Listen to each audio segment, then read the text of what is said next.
Hey guys, welcome to Module 3.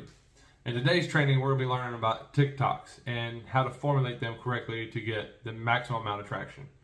So, not to go too in depth here, essentially the basics of making TikToks is your hook, body, and call to action. Now, the reason why these three are important is number one, the hook.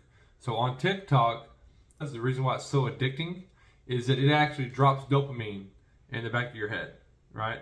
And so it gives you almost like a drug effect. And so if you don't have a good hook, they're going to keep scrolling. They're looking for that next drop of dopamine. So the hook is the first 2 to 3 seconds. And you have to put something on there, both visual and verbally, to catch their attention. Kind of like baiting a hook when you're fishing. You got to put something appetizing to make the fish come up. Same concept. All right, so it's super important. And number 2 is going to be no pauses. Okay, so when you make your videos, if you have any pauses in there, it's very easy to edit out. Just chop it out. There's a button in there you can split, right? You can go in there and you can edit and then split, and it cuts your video in half, and you can delete it backwards, forwards, however you need to do it to get those little pauses out of there. Number 3, you're going to want to do jumps.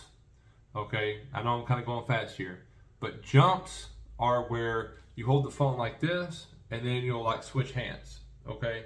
And you can either pause it and start it back up, or you can just swap it and then edit it out later.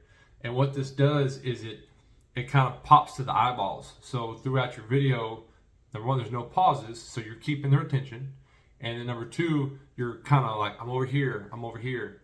And what that does is that attracts their eyes. It makes them stay hooked, okay, throughout your video. So hooks, the first 2 to 3 seconds, super important, as well as throughout the video.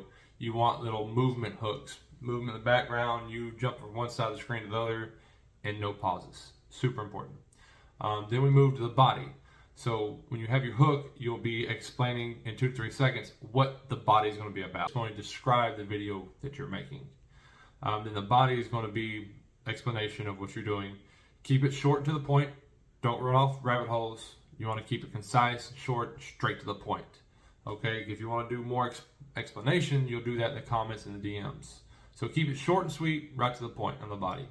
And then the call to action, the CTA on the end. These you want to get very inventive on.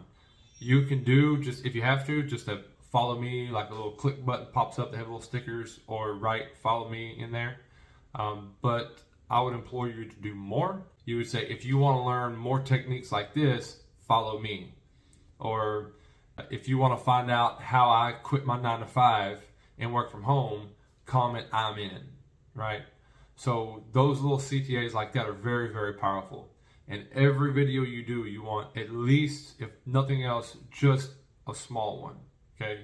Definitely important. Don't leave those out, because the hook keeps them there, the body tells them what you're talking about, and the CTA at the end, it gives them a call. It's literally call to action. It tells them what you're wanting them to do, right? And that's how you're going to get more follows, more engagement, more likes, more shares, whatever it is that you're specifically looking for with that video. With that being said, that's the general layout, the hook, the body, the CTA. And remember, before you go forth and start making videos, try to plan your content out ahead of time.